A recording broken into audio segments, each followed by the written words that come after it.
And welcome back to the Squared Circle with Daphne. And hey guys, this is where we recap the matches and give commentary on what happened on both SmackDown, Raw, and NEPLE. This is the King and Queen of the Ring and Raw edition. Don't forget to haluva kick into the subscribe and follow if you're on TikTok. Let's jump into what happened in King of the Ring. Absolutely. The first match of the night featured Belair and Jade Cargill successfully defending their tag team titles against Candice LeRae and Indy Hartwell. The match was exactly what we expected from both teams, so it was a bit of a slow start. The title match, on the other hand, for the Women's World Championship, featured a surprising win from Liv Morgan, beating Becky Lynch to claim that title. Dirty Dominic Mysterio's interference, intended to thwart Morgan's attempt at securing the win, completely backfired, just adding drama and solidifying Morgan's victory as the new champion. Yeah, this was definitely an interesting match. So now we're going to jump into that IC title match with Sami Zayn. He retained his title in a triple threat match against Chad Gable and Bronson Reed. This match had a controversial moment when Gable's command to Otis to clothesline Sami Zayn backfired. This led to a pivotal misstep that caused Gable the match. Zayn's popularity with the crowd was evident, and his successful defense set the stage for any future IC challenges. Absolutely. In the Queen of the Ring final, Nia Jax emerged victorious over Lyra Valkyria, overcoming Valkyria's spirited offense with brute force. Jax secured the win with a Samoan drop that had Lyra's sternum touching her spine. That looked Gnarly. terrible. um, this win is just a step on Nia Jax's journey to the WWE Women's Championship in a confrontation with Bayley that we'll likely be seeing at SummerSlam. Yeah. Which we're going to. Yes, we are. We are going to SummerSlam. We are going to SummerSlam. So for the King of the Ring final, we saw Gunther defeat Randy Orton, exploiting Randy Orton's pre-existing injuries to his back to secure the crown. Gunther's W is still highly controversial due to Randy Orton's left shoulder not being down. Triple H commented about this match, and he pretty much said that the decision was final by the referee, and there could be a possible grudge match between Randy and Gunther coming. So Yep. we'll see. In the night's finale, we saw Cody Rhodes retaining the undisputed WWE Championship against Logan Paul. Despite Paul breaking his word about not cheating with his signature brass knuckles, Cody was able to hold onto his title with his Triple Cross Rhodes finisher. Overall, King of the Ring was a decent PLE. Nothing bad, but it really just didn't make us go, wow. Wow. Yeah. Yeah, totally agreed. So we're going to quickly recap Raw. Raw started out busting with action as Gunther, the newly crowned King of the Ring, initiated a confrontation with Damian Priest, the World Heavyweight Champion, during the show's opening. This segment definitely set up multiple storylines involving Drew McIntyre, Braun Strowman, and potential championship disputes at SummerSlam. The opening successfully depicted the dynamic nature of title contentions under Triple H booking, which promises a summer filled with intense rivalries leading up to SummerSlam.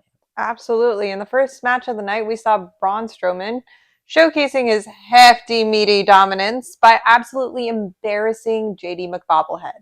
Despite countless interference attempts by Judgment Day, this victory ultimately solidified Strowman as a formidable and dominating opponent in WWE. That is darn straight. As the night continued, Braun Breaker disrupted a match between Ricochet and Ilya Dragunov, asserting his physical prowess and hinting at his future impact on the roster. This interruption set a tone of unpredictability and showcased Breaker's potential ascent to a top-tier BC competitor, as well as what's the guy who runs Raw again? Forgot his name. Adam Pearce. Adam Pearce, yes, he's put something on Twitter today saying that he's done with Braun Breaker and he better straighten up. Yeah. So yeah, Yeah. yeah. Yep. In the tag team division, we had Karrion Kross attempting to persuade Xavier Woods to break away from the New Day and realize his potential outside of Kofi Kingston's shadow. The narrative introduced a psychological dimension to the tag team division, including possible defections and deeper storylines involving personal ambitions and betrayals.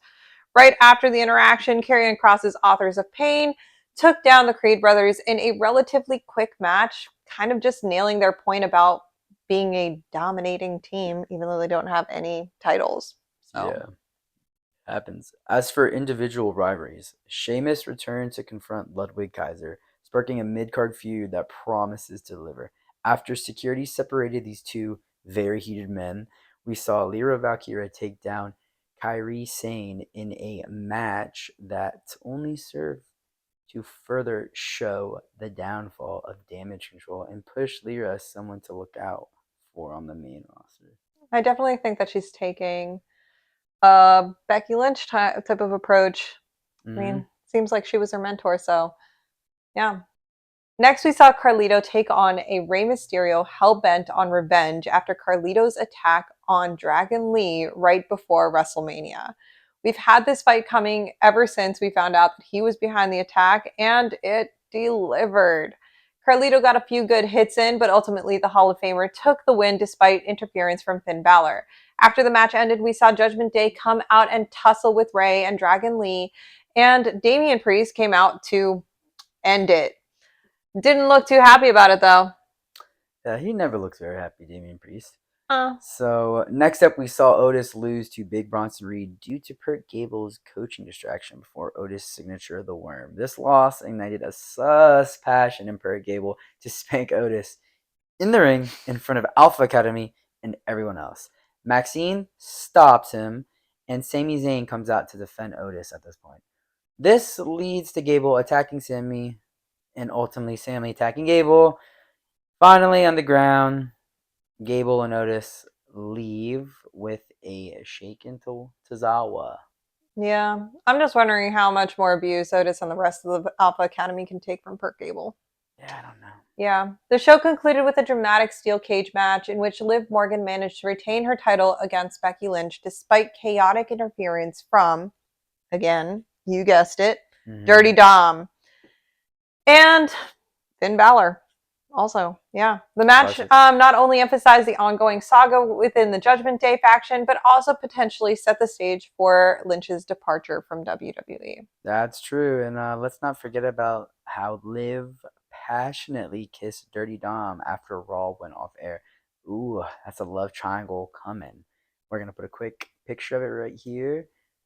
Ugh, look at that. Passionate. Dirty. So dirty, Dom. Too dirty, Dom. Overall, Raw was above average, but we're definitely very interested to see how the storylines we're seeing come out develop leading up to SummerSlam. I'm just saying, like, Dom, he wouldn't want to be him, right? Having Rhea as well as Liv. Who would not want to be him? That really sucks, Dom. I don't know. I'm scared of Rhea. Yeah. I'm scared of Rhea, so I wouldn't want to be He would involved want to in be that. the luckiest man in the world. Definitely not anyone. I thought you were the luckiest man in the world. I am. That's true. I am. Guys don't know what they have. Anyways, guys, don't forget to subscribe if you're on YouTube and follow if you're on TikTok. And watch out for our video next week. Yeah, that's it. Bye. Bye.